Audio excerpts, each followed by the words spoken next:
सरकार की तरफ से पूरे शहर में एक इमरजेंसी अनाउंसमेंट होती है, जिसमें कहा जा रहा होता है कि अगर आपको कोई सुरक्षित जगह मिल जाए तो सबसे पहले सभी दरवाजे बंद कर दीजिए, साथ ही सभी खिड़कियों को भी अच्छी तरह ढक दीजिए। बाहर किसी का ध्यान अपनी तरफ मत जाने दीजिए, जहाँ हैं वहीं सुरक्षित रहें। मदद जल्द ही आपके पास पहुँचने वाली है। इसके बाद हमें स्लोन नाम की एक लड़की दिखाई जाती है। वह कई सालों से अपने पिता की मारपीट और हिंसा सह रही थी, यहाँ तक कि उसने अपनी जान देने का भी फैसला कर लिया था। लेकिन तभी अचानक पूरे शहर में तेज सायरन बजने लगे। स्लोन घबरा गई। उसे समझ ही नहीं आया कि आखिर हुआ क्या है। सच जानने के लिए वह तुरंत घर से बाहर निकल गई। बाहर का नजारा देखकर उसके होश उड़ गए। एक आदमी उसकी पड़ोसन को बेरहमी से जमीन पर पटक रहा था। चारों तरफ लोग चीखते हुए अपनी जान बचाकर भाग रहे थे। स्लोन अभी ये सब समझने की कोशिश ही कर रही थी। तभी उसकी नजर एक औरत पर पड़ी। उसके मुंह से खून बह रहा था। वह बिना पलक झपकाए स्लोन को घूर रही थी। अगले ही पल वह पूरी ताकत से स्लोन पर झपट पड़ी। स्लोन डर के मारे वहीं जम गई।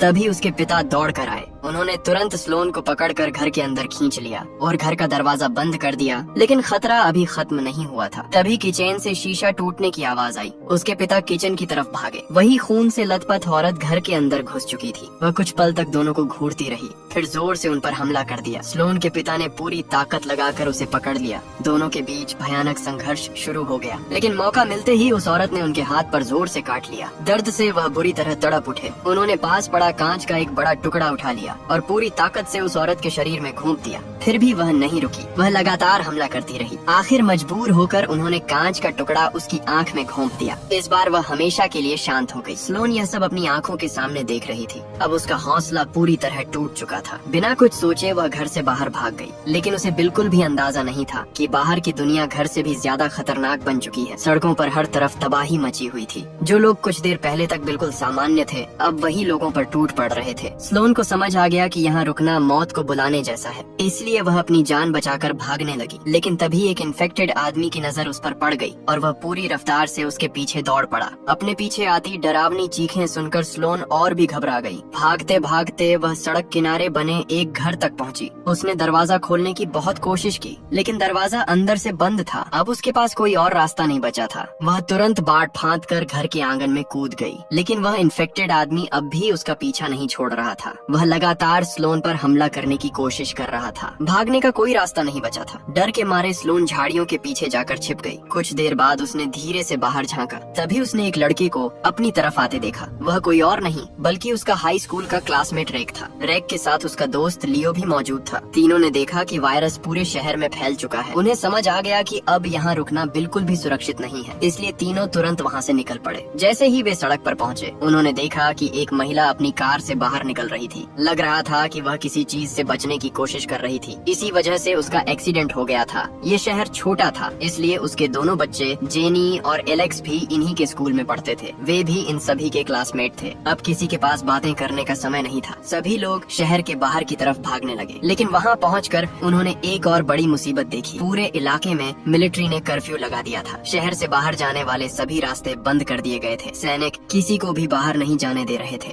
जो भी भागने की कोशिश करता, उसे बिना चेतावनी गोली मार दी जाती थी। अब सभी समझ चुके थे कि वे पूरी तरह फंस चुके हैं, इसलिए उन्होंने कुछ समय के लिए पास के खाली घर में छिपने का फैसला किया। घर के अंदर पहुंचते ही उस महिला ने लाइट जला दी। रेक तुरंत बोला, तुम क्या कर रही हो? अगर लाइट जलेगी तो सबका ध्यान हमारी तरफ आ जाएगा। महिला ने कहा, मैं सिर्फ यह देख रही थी कि बिजली अभी भी आ रही है या नहीं। आगे हमें इसकी जरूरत पड़ सकती है। लेकिन अब बहुत देर हो चुकी थी। महिला की ऊंची आवाज और लाइट की वजह से इन्फेक्टेड लोगों का ध्यान उनकी तरफ चला गया। सभी ने फैसला किया कि अब बिना आवाज किए अंधेरे कमरे में छिपकर इंतजार करना ही सबसे सही होगा। कुछ देर बाद उन्हें बाहर से अजीब आवाजें सुनाई देने लगी। अगले ही पल खिड़की का कांच टूट गया। उन्हें समझ आ गया कि इन्फेक्टेड लोग घर के अंदर घुसने वाले हैं। खुशकिस्मती से उन्होंने पहले ही भागने का रास्ता सोच रखा था। सभी लोग दूसरी मंजिल की खिड़की से बाहर निकल गए। लेकिन शहर के ज्यादातर घर सुरक्षित नहीं थे। कहीं भी ऐसी जगह नहीं थी जहाँ वे आराम से छिप सकें। तभी लियो को एक शानदार आइडिया आया। उसे अपना हाई स्कूल याद आया। आज स्कूल में छुट्टी थी, इसलिए वहाँ कोई भी नहीं होगा। स्कूल की पहली मंजिल पर मजबूत लोहे की ग्रिल लगी हुई थी। पूरा मैदान कांटेदार तारों से घिरा हुआ था, यानी वहाँ दोहरी सुरक्षा थी। छिपने के लिए इससे बेहतर जगह उन्हें नहीं मिल सकती थी। यह सोचकर सभी तुरंत स्कूल की तरफ भागने लगे। लेकिन रास्ते में एलेक्स की मोम को जॉम्बीज ने घेर लिया। अब वह समझ चुकी थी कि उनका बचना मुश्किल है, इसलिए उसने अपने बच्चों की जान बचाने के लिए खुद को जॉम्बीज का चारा बना दिया, जिससे बाकी सभी लोगों को भागने का टाइम मिल गया। लेकिन तभी स्लोन पर एक जॉम्बी ने हमला कर दिया।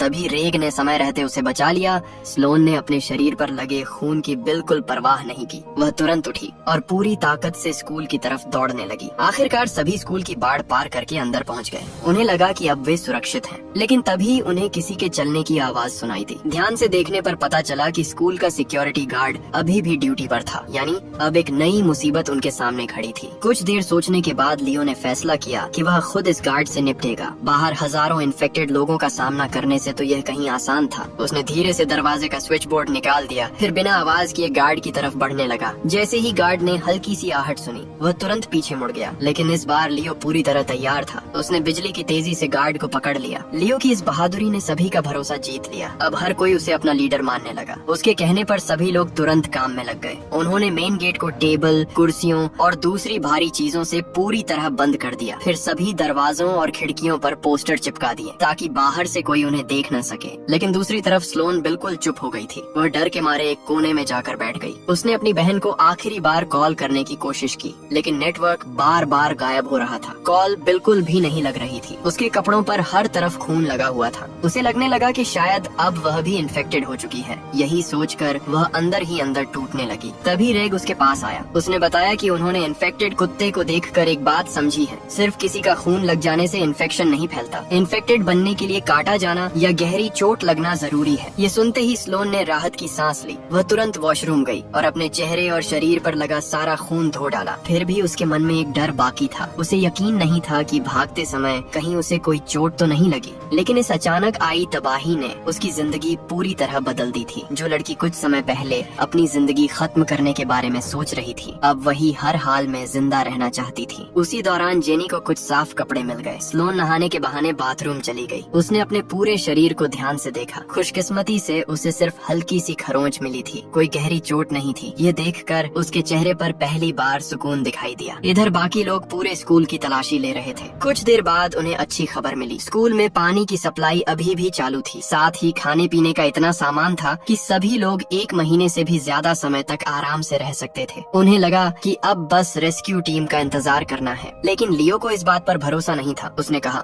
अगर यह वायरस पूरी दुनिया में फैल चुका हुआ तो फिर हमारी मदद करने कौन आएगा? उसकी बात सुनकर सभी कुछ पल के लिए चुप हो गए। इसके बाद उन्होंने फैसला किया कि वे हर समय सरकारी ब्रॉडकास्ट पर नजर रखेंगे। साथ ही बारी बारी से बाहर भी निगरानी करेंगे ताकि कोई भी खतरा उनके पास आने से पहले दिखाई दे जाए। कई दिन बिना किसी परेशानी के बीत गए। फिर एक दिन अचानक बाहर जोरदार धमाका हुआ। सभी लोग दौड़कर दरवाजे के पास पहुंचे। उन्होंने धीरे से पोस्टर हटाया और बाहर झांक कर देखा। दूर एक पेट्रोल पंप में भयानक विस्फोट हुआ था। आग की ऊंची ऊंची लपटें आसमान तक उठ रही थी। उस धमाके की आवाज सुनकर आसपास के लगभग सभी इन्फेक्टेड उसी तरफ भागने लगे। फिर भी किसी ने स्कूल छोड़ने की हिम्मत नहीं की। बाहर क्या हालात हैं, किसी को कुछ नहीं पता था। हर कोई सिर्फ इसी सुरक्षित जगह पर जिंदा रहना चाहता था। लेकिन उसी रात कुछ अजीब हुआ। स्लोन को महसूस हुआ जैसे कोई उसे छू रहा हो। उसे लगा शायद ये सिर्फ सपना है, इसलिए उसने उस बात पर ध्यान नहीं दिया। कुछ देर बाद वह उठी और अपना चेहरा धोने के लिए कॉरिडोर की तरफ चली गई। तभी अचानक उसे एहसास हुआ कि कोई उसे घूर रहा है। उसने पीछे मुड़कर देखा। एक आदमी अंधेरे में खड़ा था, लेकिन अगले ही पल वह तेजी से गायब हो गया। स्लोन तुरंत भागकर अपने साथियों के पास पहुंची। उसने सबको पूरी बात बता दी। सभी लोग तुरंत उठ गए और पूरे स्कूल की तलाशी शुरू कर दी। वे बिना शोर किए आगे बढ़ रहे थे, क्योंकि अगर वह आदमी इन्फेक्टेड हुआ तो जरा सी आवाज भी उसे उनकी तरफ खींच सकती थी। तभी एक अलमारी के अंदर से खर्राटों की आवाज सुनाई दी। लियो ने धीरे से अलमारी का दरवाजा खोला।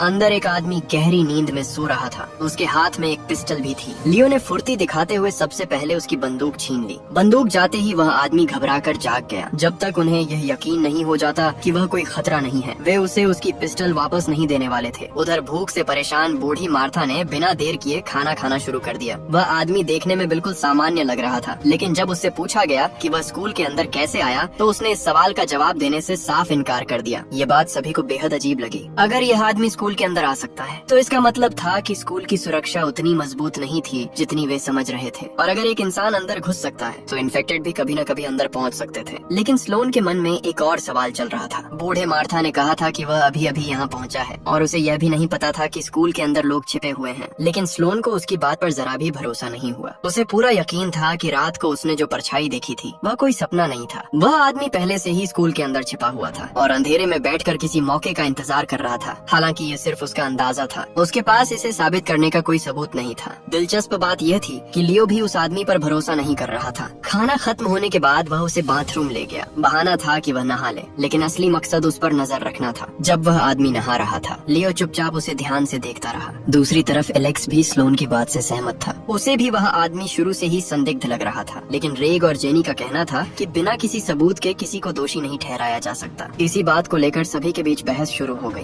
तभी लियो घबराया हुआ भागता हुआ वापस आया। उसने बताया कि जब वह आदमी नहा रहा था, उसके हाथ का पसीना गलती से लियो के हाथ पर लग गया और उसी जगह उसे काटने जैसा एक निशान दिखाई देने लगा। ये सुनते ही माहौल पूरी तरह बदल गया। रेग ने तुरंत अपनी पिस्टल लियो के हाथ में दे दी, लेकिन साथ ही उसने कहा, पहले पूरी तरह यकीन कर लो, कहीं ऐसा न हो कि डर की वजह से किसी बेगुनाह इंसान की जान चली जाए। इसी बीच वह आदमी नहाकर वापस आ गया। उसे देखते ही लियो घबरा गया और उसने तुरंत बंदूक उसकी तरफ तान दी। रेग ने यह देखा तो वह तुरंत आगे आया। अपनी बेगुनाही साबित करने के लिए उसने सबसे पहले अपनी आस्तीन ऊपर कर दी। उसने कहा, आराम से, पहले सच्चाई पता कर लेते हैं। यह देखकर बूढ़ा मार्था भी अपनी आस्तीन चढ़ाने लगा, लेकिन अचानक उसे जैसे कुछ याद आया। वह एकदम रुक गया। अगले ही पल वह मुड़ा और पूरी ताकत से दरवाजे की तरफ भागने लगा। उसे भागता देखकर सभी उसके पीछे दौड़ पड़े। कुछ ही सेकंड में उन्होंने उसे कॉरिडोर में पकड़ लिया। वह बार बार चिल्ला रहा था कि उसकी बात सुनो, लेकिन कोई उसकी बात सुनने को तैयार नहीं था। तभी रेग उसके पास आया। उसने आगे बढ़कर उसका हाथ छुआ। हाथ छूते ही रेग के चेहरे का भाव बदल गया। अब उसे उस आदमी की बात पर यकीन होने लगा था। रेग ने सभी को समझाया, जब कोई इंसान इन्फेक्टेड होता है तो धीरे धीरे उसके शरीर का तापमान कम होने लगता है, लेकिन इस आदमी का शरीर बिल्कुल सामान्य था। उसे ये बात इसलिए पता थी क्योंकि वायरस फैलने की शुरुआत में उसने अपने ही परिवार के लोगों में यह बदलाव देखा था, लेकिन बाकी लोग उसकी बात मानने को तैयार नहीं थे। डर उनके दिमाग पर पूरी तरह हावी हो चुका था। अगर जरा सी भी उम्मीद बची थी तो सिर्फ रेग के अंदर। बाकी सभी लोग चिल्लाने लगे, उसे गोली मार दो। रेग जोर से बोला, कोई भी गोली नहीं चलाएगा। इसके बाद वह उस आदमी को पकड़कर स्कूल के मुख्य दरवाजे तक ले गया। आदमी ने कहा, अगर तुम मुझे बाहर निकाल दोगे तो मैं बाहर जाकर वैसे भी मर जाऊंगा, लेकिन जाने से पहले मैं तुम्हें एक जरूरी बात बताना चाहता हूँ। उसने बताया कि स्कूल आने से पहले उसके साथ एक और आदमी भी था। दोनों ने सोचा था कि यह स्कूल छिपने के लिए सबसे सुरक्षित जगह होगी, लेकिन यहाँ पहुँचने पर उन्होंने देखा कि स्कूल के सभी दरवाजे और खिड़कियाँ अंदर से बंद थीं। तभी उन्हें बॉयलर रूम के पास एक छोटी सी खिड़की दिखाई दी। वह इतनी बड़ी थी कि उसमें से सिर्फ एक इंसान किसी तरह अंदर घुस सकता था। यही रास्ता इस्तेमाल करके वह स्कूल के अंदर आया था। बूढ़ा मार्था सबसे पहले उस छोटी खिड़की से रेंग कर स्कूल के अंदर आया था। अब उसके साथी की बारी थी, लेकिन तभी एक इन्फेक्टेड ने उसे देख लिया। मार्था ने पूरी ताकत लगाकर उसे अंदर खींचने की कोशिश की, लेकिन तब तक बहुत देर हो चुकी थी। उसका साथी बुरी तरह घायल हो चुका था। उसे समझ आ गया था कि अब उसका बचना नामुमकिन है। गुस्से में उसने मार्था को भी अपने साथ नीचे खींचने की कोशिश की। इतना ही नहीं, उसने मार्था को काट भी लिया। असल में वह मार्था से नाराज था क्योंकि पहले अंदर आने का मौका उसे नहीं मिला था, अपने साथी को पूरी तरह म्यूटेट होने से पहले रोकने के लिए। मार्था के पास उसे मारने के अलावा कोई रास्ता नहीं बचा था, लेकिन चाहे वह कितनी भी सफाई देता, लियो उसकी एक भी बात मानने को तैयार नहीं था। उसे पूरा यकीन था कि मार्था झूठ बोल रहा है। आखिरकार लियो ने गुस्से में कहा, इसे तुरंत यहाँ से निकाल दो। यह सुनकर मार्था पूरी तरह टूट गया। मार्था गुस्से में चिल्लाया, अगर मुझे बाहर भेजना ही है तो कम से कम दरवाजा खोल दो। लियो बिना कुछ सोचे उसके पास चला गया, लेकिन अगले ही पल मार्था अचानक उस पर झपट पड़ा। ये देखकर एलेक्स का गुस्सा फूट पड़ा। उसने तुरंत बंदूक उठा ली। वह मार्था को वहीं गोली मार देना चाहता था, लेकिन रेग ने सभी को शांत रहने के लिए कहा। उसने फैसला किया कि मार्था को स्कूल से बाहर निकाल दिया जाए, कम से कम इससे बाकी लोगों के बचने की उम्मीद बनी रहेगी। मार्था के जाने के बाद भी माहौल शांत नहीं हुआ। एलेक्स ने तुरंत सवाल उठाया, अगर मार्था को बाहर निकाला गया है तो लियो को क्यों नहीं? दोनों की हालत तो एक जैसी है। लियो घबरा कर बोला, क्या तुम सच में मुझे भी बाहर भेजना चाहते हो? मैं इन्फेक्टेड नहीं हूँ। खुशकिस्मती से बाकी लोगों ने अभी अपनी इंसानियत नहीं खोई थी। उन्होंने एलेक्स को ऐसा करने से रोक दिया। फिर भी एहतियात के तौर पर लियो को कुछ दिनों के लिए अकेले एक कमरे में रखा गया ताकि उस पर नजर रखी जा सके। अपने भाई से माफी मांगने के लिए जेनी रोज उसके पास आती थी। वह उसकी पट्टियां बदलती और उसका हौसला बढ़ाती। इसी दौरान दोनों ने सच्चाई पता लगाने का फैसला किया। वे सीधे बॉयलर रूम पहुँचे। अंदर जाकर उन्होंने वही छोटी खिड़की देखी और उसके नीचे एक लाश पड़ी थी। वह पूरी तरह म्यूटेट भी नहीं हुई थी। अब सब कुछ साफ हो चुका था। मार्था ने सच कहा था। यह बात जानकर सभी हैरान रह गए। उसी समय रेग ने एक और बड़ी खबर सुनाई। सरकार ने एक नई सुरक्षित जगह बनाने का ऐलान किया था जहां सभी बचे हुए लोग जाकर शरण ले सकते थे, लेकिन समस्या यह थी कि वह जगह शहर से काफी दूर थी। एलेक्स का कहना था कि उन्हें स्कूल में ही रहना चाहिए, कम से कम यहाँ वे सुरक्षित तो हैं। लेकिन लियो और जेनी की राय अलग थी। उनका कहना था कि स्कूल का राशन हमेशा नहीं चलेगा, देर सवेर उन्हें यहाँ से निकलना ही पड़ेगा। एक बार फिर सभी के बीच बहस शुरू हो गई। ये सब देखकर स्लोन परेशान हो गई। वह थोड़ी देर अकेले बाहर ताजी हवा लेने चली गई, लेकिन कॉरिडोर में पहुँचते ही उसके कदम रुक गए। जमीन पर एक आदमी पड़ा हुआ था। वह कोई और नहीं बल्कि मार्था था। उसके पास कहीं और जाने की जगह नहीं थी, इसलिए वह चुपके से फिर स्कूल लौट आया था। स्लोन डर गई। वह तुरंत भागकर बाकी लोगों को बुलाने गई। मार्था की हालत देखकर जेनी को उस पर दया आ गई। वह तुरंत तुरंत उसकी मदद करने दौड़ी, लेकिन इस बार सब कुछ बदल चुका था। मार्था सचमुच इन्फेक्टेड हो चुका था। सबसे पहले रेग की नजर उसके शरीर पर पड़ी। चारों तरफ खून फैला हुआ था और उसके बाएं हाथ पर साफ काटने का निशान दिखाई दे रहा था। रेग पूरी ताकत से चिल्लाया, जेनी पीछे हटो, लेकिन तब तक बहुत देर हो चुकी थी। वह जानवर की तरह जेनी पर टूट पड़ा और उसे जमीन पर गिरा दिया। यह सब देखकर स्लोन अपनी जान की परवाह किए बिना जेनी को बचाने के लिए दौड़ पड़ी, लेकिन एलेक्स पूरी तरह डर चुका था। वह इस भयानक नजारे को देखकर घबरा गया। सब लोग उसे गोली चलाने के लिए चिल्ला रहे थे, लेकिन डर की वजह से वह पास जाने की हिम्मत भी नहीं जुटा पाया। घबराहट में उसने दूर से ही अंधाधुंध फायरिंग शुरू कर दी। गोलियां हर तरफ चलने लगी। यह देखकर लियो ने तुरंत बंदूक उठाई। उसने बिना एक पल गंवाए मार्था के सिर पर निशाना लगाया। एक ही गोली में उसने उसे हमेशा के लिए खत्म कर दिया। जब सब कुछ शांत हुआ, तब जेनी को एहसास हुआ कि उसे मार्था ने नहीं, बल्कि उसके अपने भाई एलेक्स की गोली लगी थी। जेनी ने आखिरी बार अपने भाई की तरफ देखा और उसकी बाहों में दम तोड़ दिया। उस पल पूरे स्कूल में सन्नाटा छा गया। हर कोई उसकी मौत से टूट चुका था, लेकिन एलेक्स ने अपनी गलती मानने के बजाय सारा गुस्सा स्लोन पर निकाल दिया। उसने आरोप लगाया कि यह सब उसी की वजह से हुआ है।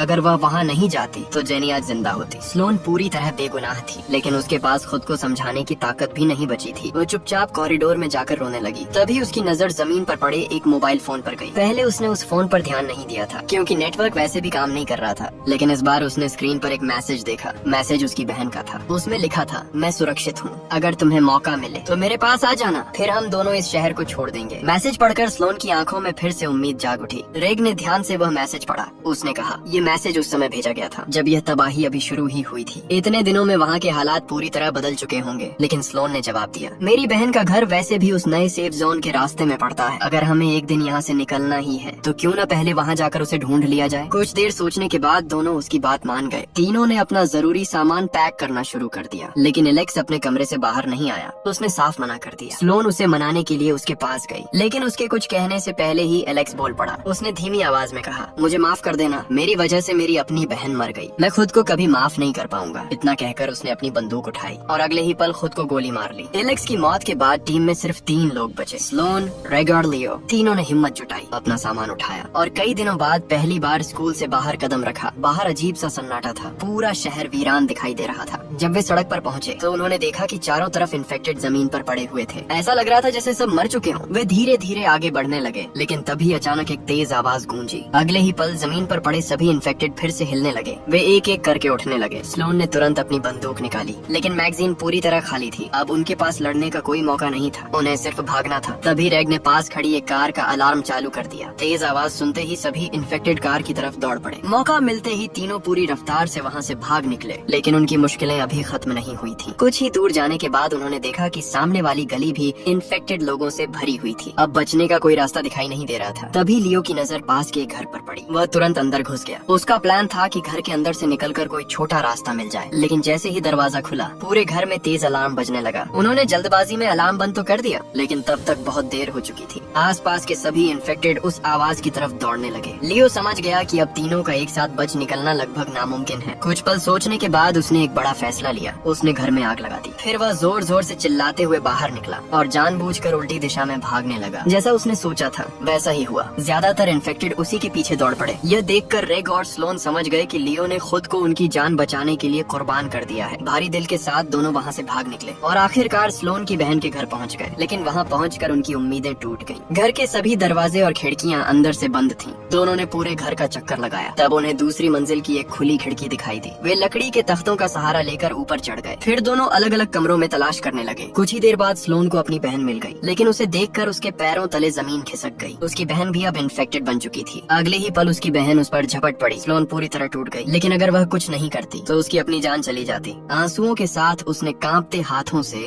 अपनी बहन को हमेशा के लिए खत्म कर दिया। यही इस कहानी का सबसे दर्दनाक पल था। आखिर तक उन्हें लियो दोबारा कभी नहीं मिला। वह जिंदा बचा या नहीं ये फिल्म कभी नहीं बताती। कुछ दिनों बाद रेग और स्लोन फिर से अपनी यात्रा पर निकल पड़े। उनका अगला लक्ष्य था गुआंगडोंग में मौजूद वह सुरक्षित शेल्टर, जिसका जिक्र रेडियो पर किया गया था। तो दोस्तों, अगर आपको ये फिल्म एक्सप्लेन पसंद आई हो तो वीडियो को लाइक करना बिल्कुल मत भूलिए।